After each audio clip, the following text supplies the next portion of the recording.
Rescue 911 here, this is Hotter Than Hell Radio.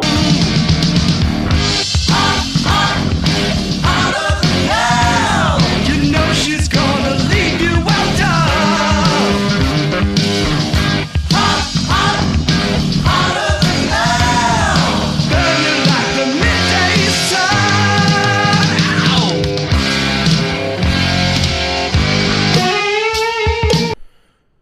Chris Annino here, and I'm here with musician, humanitarian, teacher, mentor, June Millington. June, such an amazing chance to have you on our show. Thank you so much for coming on the show. Sure, good to be with you. All right, now I did forget another title. You and your sister were pioneers. Yeah, you could you could definitely say that. Yep.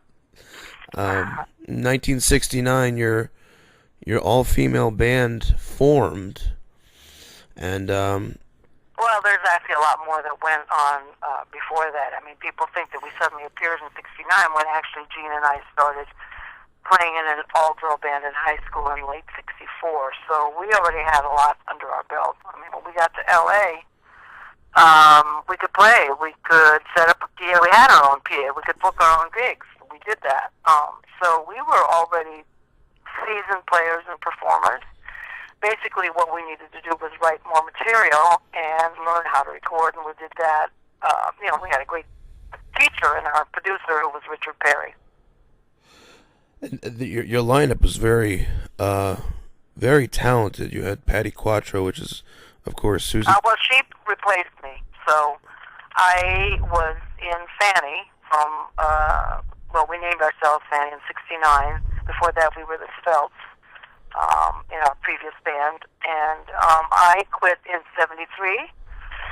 And Patty agreed to join the band. And I had made an arrangement with Fanny that I would not leave until we found a replacement and mutually agreed on whom that would be. And fortunately, we did a gig in Detroit in which Patty was playing with her brother's band, and we heard her and went, "Whoa, she's really good." Yeah. So she joined the band after I left. You guys were very much hearing you, it felt more like very very soulful, very very bluesy. And I mean, you really could. What you did on the guitar was your style seemed very it's like a rock blues when I hear it. It's very interesting. Yeah, well, I evolved quickly through a lot of styles because I had to learn lead guitar pretty quickly. Our lead guitarist left the band after we got our deal and went to LA. So, and I actually didn't play the blues till Lowell George, became my friend and sat me down and showed me a lot of stuff. Showed me really a lot of stuff. Before that, from '64 to '69, the Svelts did. I mean, Gene and I started out with folk music after we got here from the Philippines. We're Philippine American. My dad's from Vermont. My mom's from Manila. But when we started the Svelts, we started to do songs that were off the radio, and so that would have been the girl group songs. That would have been the Beatles. A little bit the Rolling Stones, but not so much. More into the Beatles thing and Motown. That really was our thing. And we didn't get into the hard rock and the blues till after we got to LA, and we went through that pretty fast. And Nikki joined the band after our lead guitar, Addie, left, and Nikki brought in really that kind of rolling rock sensibility, that we actually hadn't played in the '60s, Gene and I. So I went through many, many styles in 10 years, and you hear the effects of that on the Fanny records. Yeah, it when you drop a solo, it just is very, and it really reminds me of like a kind of like a Jimmy Page in a way. It's very soulful. It's Well, I studied them all. Yeah. I can tell you that. It comes out. It really does. Records now. Yeah. Really loved it.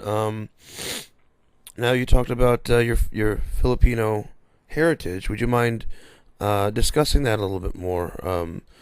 So you're half Filipino, if I'm. Mm-hmm. Yeah, our mom's Filipino, and we grew up in Manila. We didn't move to California, specifically Sacramento, till I was 13. So,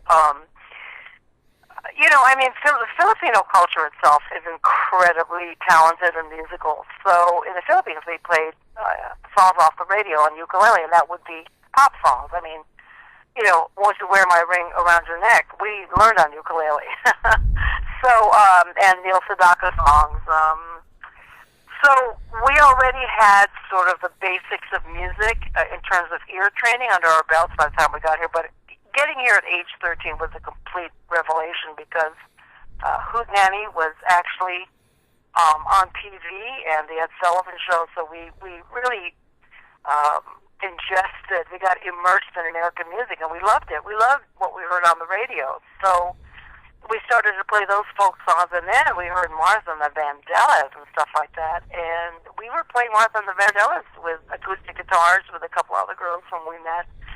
And the Filipino thing is, I guess it made us look exotic in some sense. It may have added. It's hard to know because really we were mixed race, and that wasn't very popular in the 60s. I mean, people didn't even know where the Philippines was. So when we became professionals in music, it was really kind of a clean slate. I mean, you hadn't really seen many girls playing electric guitars and playing in bands together, number one. You hadn't seen half American, in other words, looking like Asian girls, playing in a band either. And, the feminism, women's rights thing hadn't really come out yet. So all that was in front of us, and we were foremothers in all those areas and had to, I can't say that we really pushed back. The way that we pushed back was in music. We got better. We worked really hard. I know I worked really hard every single day to learn more. And we just turned up, and that's why I have that song, Play Like a Girl. If they tell you you can't do it, you just turn it up and play like a girl. There's nothing you can say to people, look at me, listen to me, I'm a girl, hear me roar. People aren't really going to do that if you tell them that, but if you do it, then it becomes something else. It becomes truly compelling. Well, and it's kind of one of those things where, and they did a case study once where I think it was on Ditline, but they had somebody call somebody who was known for being racist, and the individual on the other line was African American, and this individual was dropping all these horrible things, and you can't tell what anyone sounds like on the other end, or you can't tell who they are on the other end. You just know what they sound like. Yeah. And it's like, really, there's no, in retrospect and in reality, there's no comparison to a man or a woman. They're the same one. That you can't tell really what style's different. It's the same thing. There was a lot of women that I saw and have been studying. Lita Ford, of course, and all these, Jennifer Batten. Oh God, Jennifer Batten playing Flight of the Bumblebee with she's one of the best. Yeah, very good. If you close your eyes, you can't tell it's a man. You can't tell it's a woman. It's just music, and I think unfortunately, gender has become a horrible cancer in a way in the music industry. I mean, I think it was last year that Joan Jett and the Blackhearts were finally inducted into the Hall of Fame, which you and your band should be in. That's right. I mean, honestly, not trying to take anything away from Joan or anything else like that, but prior to her, she was in the Runaways, but prior to the Runaways, there was you. You guys paved the way for the Runaways for that to even happen. And that's absolutely right. And there's other bands too that were in the '60s that I had heard about, but they never really peaked. One of them was I think like Goldie and the Gingerbreads or something. Yeah. Oh, absolutely. Yeah. They morphed into ISIS. I knew them all. Yeah. And that's never mentioned. And Susie Quattro and all those people are never mentioned. And it's really is a shame. And gender should find it should never be labeled in music. It really shouldn't. Well, that's one of the reasons why we're doing the Institute for the Musical Arts, which is a non-profit organization for women and girls in music, which I'm the artistic director and co-founder. Back in the 80s, by the way, we founded IMA in 87. It just so happens that we ended up here in Massachusetts, in Goshen. We're 20 minutes from Smith College, but we're out in the country. We have a rock and roll girls camp going on right now. We have 5 each summer.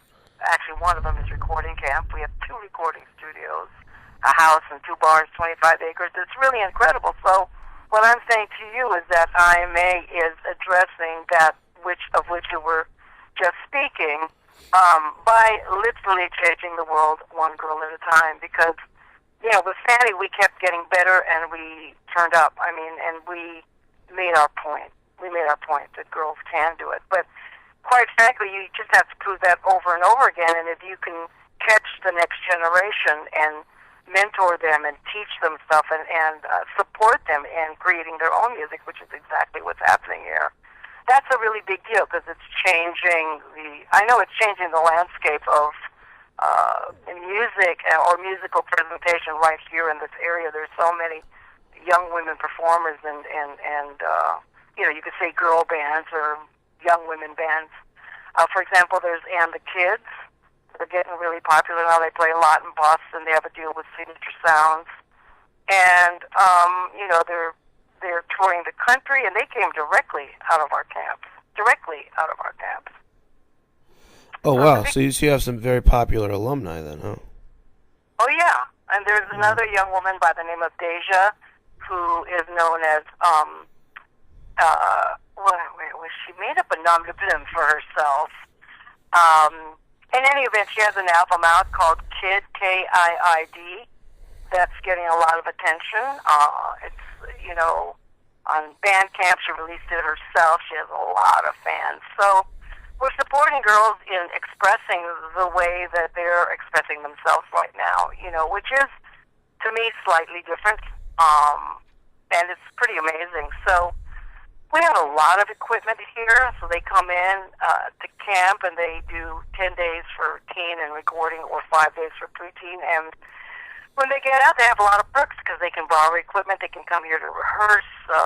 Even women on the road who we don't know very well can borrow equipment for gigs in the area. So we're really not only, you know, doing these rock and roll girls camps in the summer, but we have performances here in between, and we're a resource center, so it's a big deal. Well, let's also discuss this song that we're going to be playing shortly. Play Like a Girl. You did mention it, but I really would like to discuss that and a few of your other solo, some of your other solo music that you've done. Now, where could somebody purchase this song? Oh, Play Like a Girl? You can go to JuneMillington.com, or you can just go to IMA.org, which is our nonprofit organization site. And, you know, you can send an email or you can donate, and, you know, we'll send you the album. So one way or the other. IMA.org is really good also because it has the phone number here, which you just called, and it's a public number. Anybody can call it, really. Yeah. So, you know, and I have a lot of material, so it's great that people are interested. Very good. Now let me ask you a question about the hardware that you play on.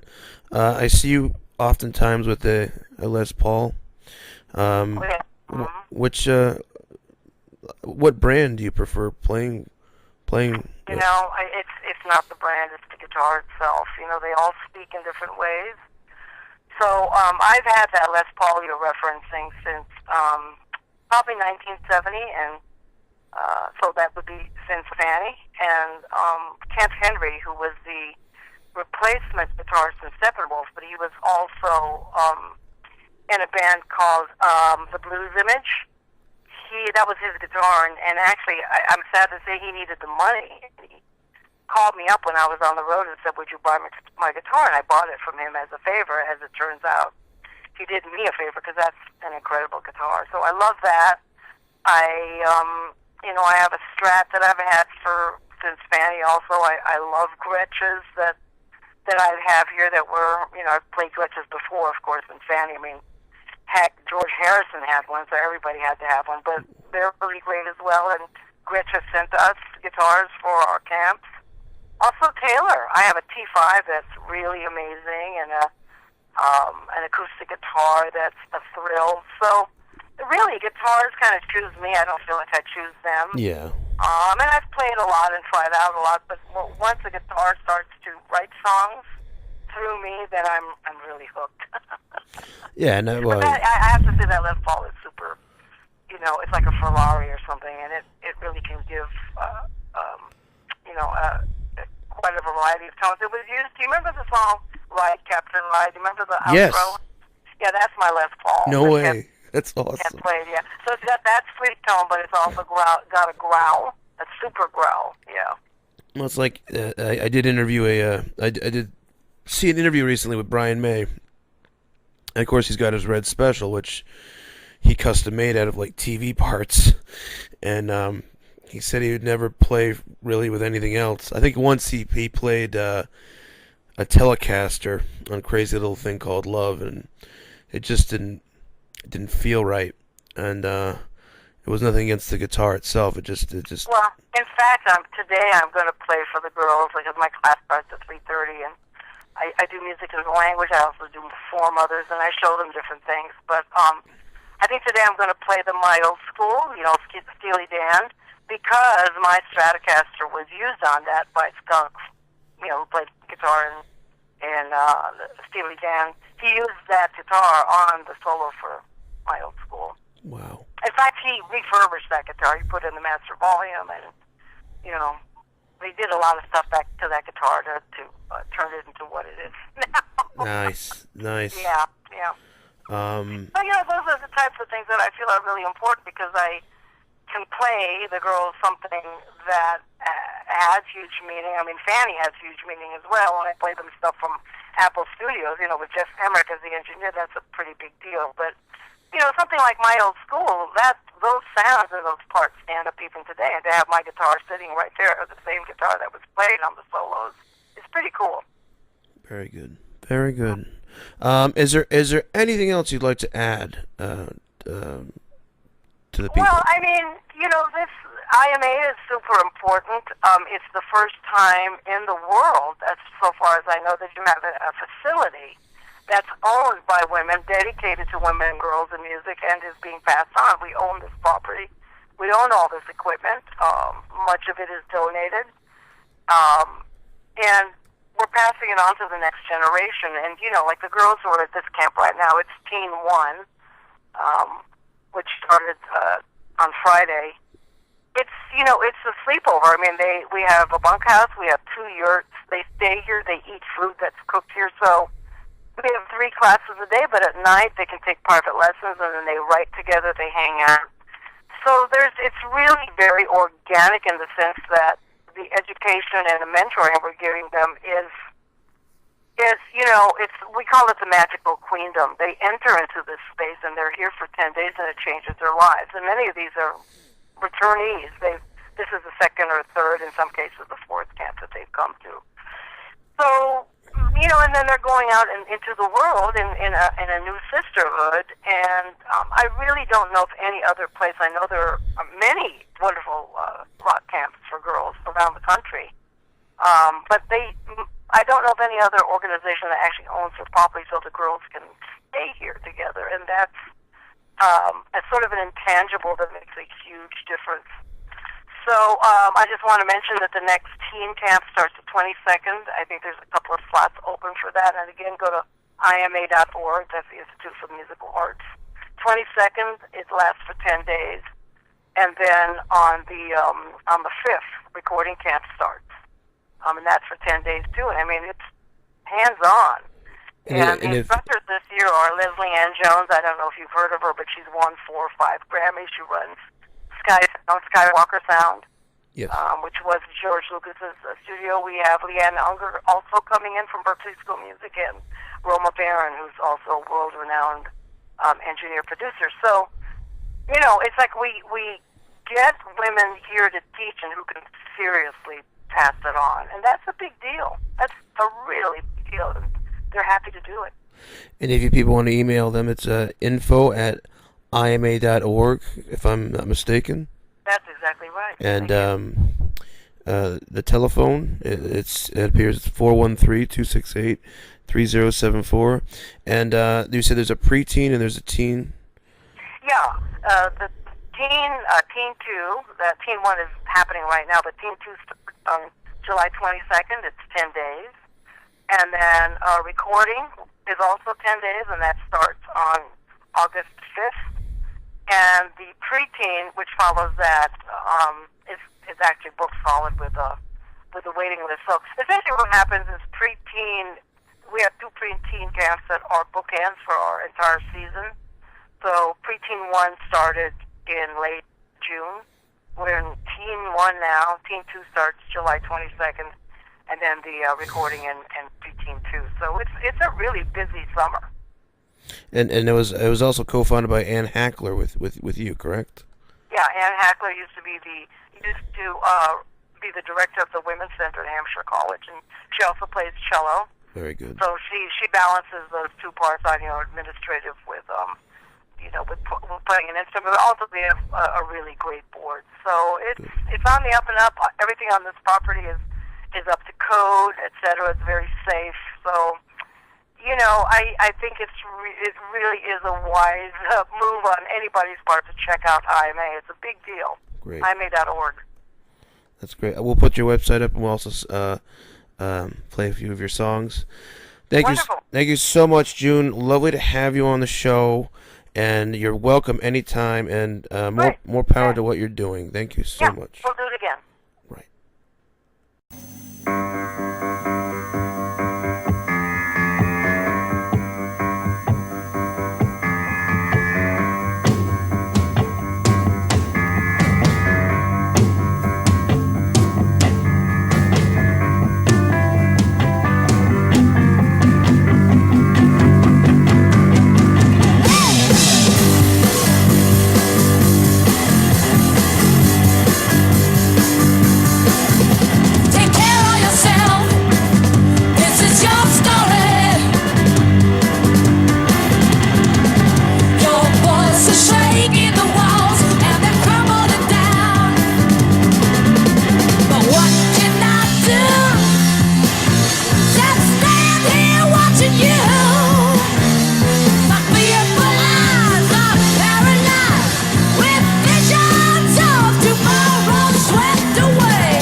Midnight, folks, and now singing their new single, Sweet, Sweet, Precious Metal.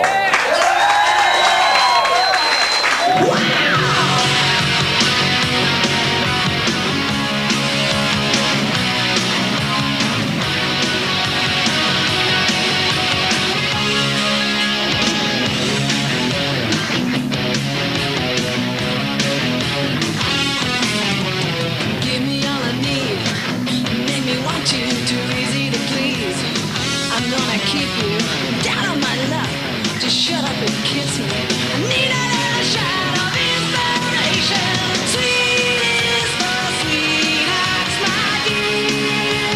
I need a little passion. Nasty is where all my speed. Make my afternoon tea.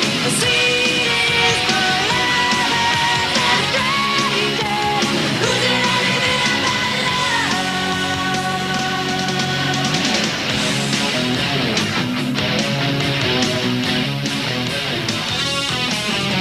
I knew you before you ever knew me. I watched you around, strutting by me.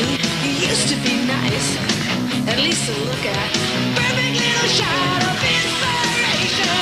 Sweet is for sweethearts, my dear. I need a little passion. Nasty is where all my speed. Sweet is for lovers and strangers. Losing everything without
Whoa! Yeah! Ho! Thank you.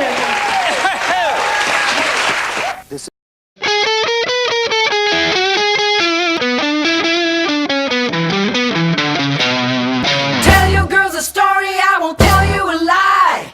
Anything you want, you can do it just fine. Come on. Come on and rock the world. If they tell you you can't do it, you just turn it up and play like a girl. Two little girls staring out at the sea. Water touching China, it's as blue as can be. Come on. Come on and rock the world. If they tell you you can't do it, you just turn it up and play like a girl.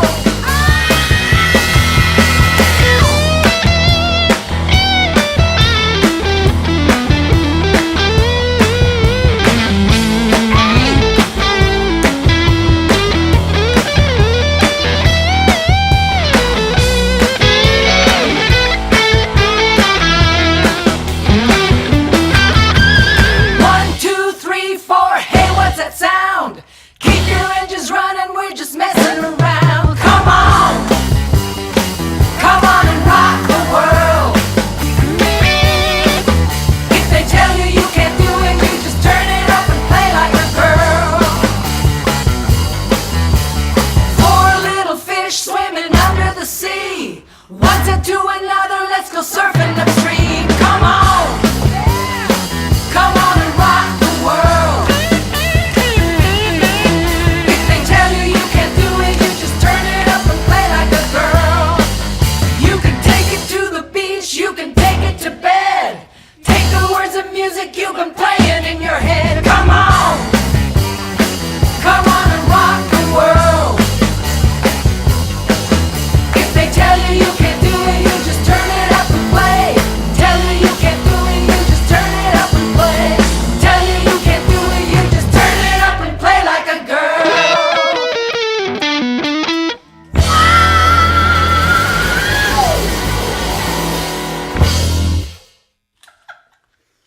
Well, is that good enough for you? Don't tell us we can't play like girls.